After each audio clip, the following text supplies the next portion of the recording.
राजस्थान के प्रसिद्ध दुर्ग। बच्चों, राजस्थान देखा जाए तो दुर्गों की स्थली है। यहाँ इतने दुर्ग बनाए गए कि वे इतिहास में अपने स्थापत्य के लिए अपनी अलग छाप छोड़ गए। जिन प्रसिद्ध दुर्गों का नाम राजस्थान में लिया जाता है, जिनकी कीर्ति दूर दूर तक फैली हुई है, उसमें सबसे प्रमुख है चित्तौड़ का दुर्ग। चित्तौड़ का दुर्ग अजमेर खंडवा रेल मार्ग पर स्थित चित्तौड़गढ़ रेलवे स्टेशन से लगभग 2 मील दूर ऊंची पहाड़ी पर मेवाड़ राज्य का प्रसिद्ध दुर्ग बना हुआ है, जिसे चित्रकूट अथवा चित्तौड़गढ़ कहते हैं। यह दुर्ग मेवाड़ी वीरों और वीरांगनाओं के बलिदान की भावना का प्रतीक है, जो समुद्र की सतह से लगभग 1850 फुट ऊंचा है। इसमें लगभग 3 मील लंबा और लगभग आधा मील चौड़ा है। इस दुर्ग में बस्तियां, मंदिर, महलों के भग्नावशेष दिखाई देते हैं। इसमें जलाशय, खेती योग्य भूमि भी है, ताकि शत्रु द्वारा दुर्ग को घेरे लिए जाने पर खाद्य सामग्री का अभाव न रहे। इस दुर्ग के निर्माता कौन थे, इस संबंध में निश्चित रूप से तो कुछ नहीं कहा जाता है, किंतु इतना निश्चय है कि 8वीं शताब्दी के प्रारंभ में यह दुर्ग मौर्य वंशी राजा भीम के उत्तराधिकारी में था। इस भीम का उत्तराधिकारी मान हुआ, जिसे चित्रांग मौर्य भी कहते हैं। इसी नाम से दुर्ग चित्रकूट के नाम से कहा जाता है। बाद में यह दुर्ग गुहिल राजवंश के अधिकार में आ गया। संपूर्ण किला चारों ओर सुदृढ़ दीवार से घिरा हुआ है और उसकी सुरक्षा के लिए मुख्य मार्ग तथा 7 द्वार बने हुए हैं। महाराणा कुंभा ने सुरक्षा की दृष्टि से दुर्ग को सुदृढ़ प्राचीरों से युक्त बनाया तथा संपूर्ण प्राचीर और द्वारों की आवश्यकता अनुसार परिवर्तित कर नए ढंग से बनाया। कीर्ति स्तंभ प्रशस्ति में रामपोल, भैरवपोल, हनुमानपोल, चामुंडापोल, तारापोल, लक्ष्मीपोल आदि का विस्तृत वर्णन मिलता है। दुर्ग पर जाने के लिए मार्ग का निर्माण भी महाराणा कुंभा ने करवाया। प्रथम द्वार पांडुपोल के बाहर एक वर्गाकार चबूतरा प्रतापगढ़ के रावत बाज सिंह का स्मारक बना हुआ है, जो 1534 ईस्वी में गुजरात के सुल्तान बहादुर शाह के आक्रमण के समय दुर्ग की रक्षा करते हुए इस पंडनपोल के पास मारा गया।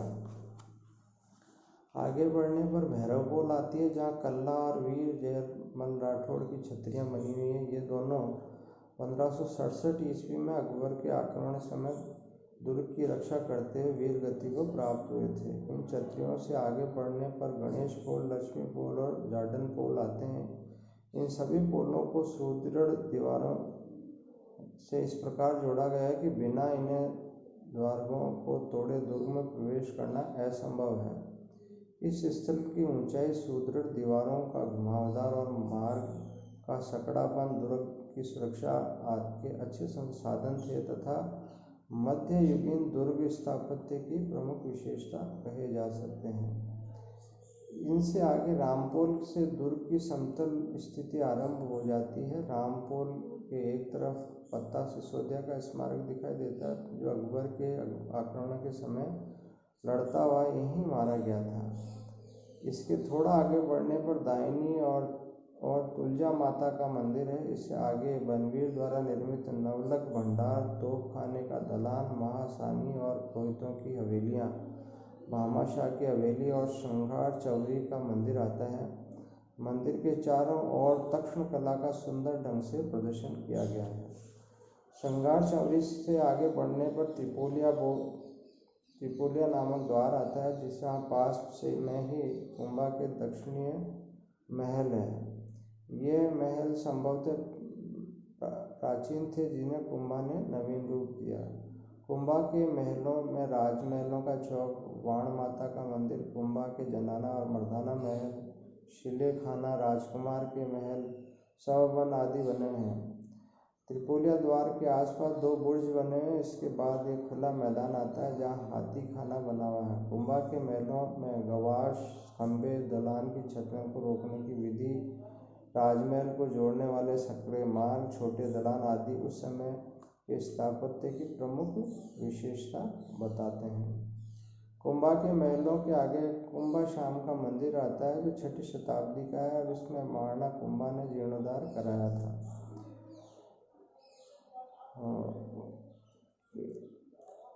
मंदिर के बाहरी भाग पर मूर्तियां उत्कीर्ण की गई हैं, जिससे दक्षिण भाग की तरफ गुरुगामी विष्णु की प्रतिमा, उत्तरी पार्श्व में इस प्रकार की एक प्रतिमा, 16 हाथ वाली त्रिलोक्य मोहन की प्रतिमा, पीछे तरफ दीवार में घंटा, कीर्ण, शिव, हस्ती आदि की प्रतिमाएं हैं। इसके पास ही छोटे 2 मंदिर हैं, एक मीराबाई का मंदिर कहलाता है, दूसरा जैन मंदिर है। यह मंदिर 13वीं शताब्दी की स्थापत्य कला और मूर्तिकला की सुंदर झांकी प्रस्तुत करता है। इस मंदिर के पास 9 मंजिला विशाल कीर्ति स्तंभ है जिसकी स्थापत्य कला एवं मूर्तिकला का विशद वर्णन किया गया है। कीर्ति स्तंभ के आगे चलकर जयमल राठौड़ की हवेली मिलती है जिसमें कमरे और बरामदे हिंदू स्थापत्य कला के श्रेष्ठ नमूने हैं, लेकिन सीधे व सादे स्तंभ और सपाट छतों से मुस्लिम शैली दिखाई देती है। हवेली के आगे पद्मिनी महल और काली का मंदिर है जो पहले सूर्य मंदिर था। यहाँ से दुर्ग के एक छोर पर पहुँच जाते हैं, वहाँ पुनः मुड़कर दाहिनी ओर रास्ते आगे बढ़ने में एक जैन विजय स्तंभ आता है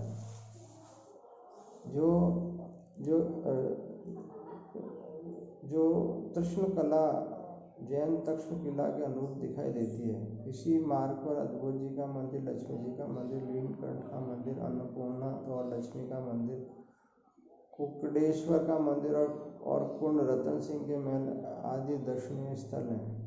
इन महलों और मंदिरों में पश्चिमी भारतीय स्थापत्य शैली दिखाई देती है। इस प्रकार से चित्तौड़ का दुर्ग अपने आप में पूर्ण इकाई है। 1303 एवं के पूर्व वर्तमान चित्तौड़ कस्बा नहीं था। सभी लोग किले के भीतर ही रहते थे, परंतु किले पर मुसलमानों का अधिकार हो जाने के बाद लोगों ने किले की तलहटी में बसना शुरू कर दिया था। इसे राजस्थान का दक्षिणी पूर्वी द्वार भी कहा जाता है। क्योंकि यह किला मालवा और गुजरात के मार्ग में पड़ता है, इसलिए इसका सामरिक महत्व भी था। रणबांके राजपूतों के रक्त से इस दुर्ग की मिट्टी को एक कण संचित किया है और यहाँ के खंडर राजपूत वीरांगनाओं के जौहर की धधकती हुई ज्वाला के साक्षी हैं।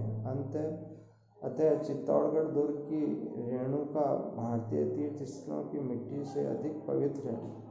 अपने ऐतिहासिक परंपराओं के कारण राजस्थान में नहीं अपितु समस्त भारत में यह दुर्ग अपने आप में एक विशेष स्थान रखता है। धन्यवाद। कल मैं आपको रणथंभौर के दुर्ग के बारे में जानकारी दूंगा।